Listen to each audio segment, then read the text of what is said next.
Israel ने एक बार फिर सीजफायर का उल्लंघन करते हुए गाजा में जोरदार बमबारी शुरू कर दी है। हाल ही में हुई इजरायली बमबारी में लगभग 45 लोगों की मौत हो गई और 33 लोग बुरी तरह से जख्मी हो गए। इजराइल ने इस बमबारी को सही बताते हुए कहा कि पहले हमास ने इजरायली सैनिकों पर गोलीबारी की, जिसमें 2 इजरायली सैनिकों की मौत हो गई। इजरायली सेना के मुताबिक यह हमला येलो लाइन के पास हुआ।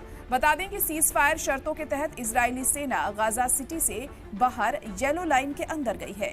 वहीं हमास ने इजराइल के इन आरोपों को खारिज कर दिया। दरअसल एक इजरायली सेटलर ने फिलिस्तीनी नागरिक का घर गैर कानूनी तौर पर वो गिरा रहा था। उसी वक्त उस इजरायली सेटलर का बुलडोजर विस्फोटक बम पर चढ़ गया। विस्फोटक पर बुलडोजर चढ़ते ही धमाका हुआ।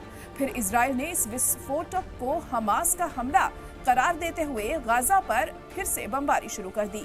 लेकिन लोगों का कहना है कि ये किस तरह का सीज फायर है? क्या गाजा के लोगों को कत्ल करने का नया तरीका और बहाना इजराइल ने ढूंढ लिया है?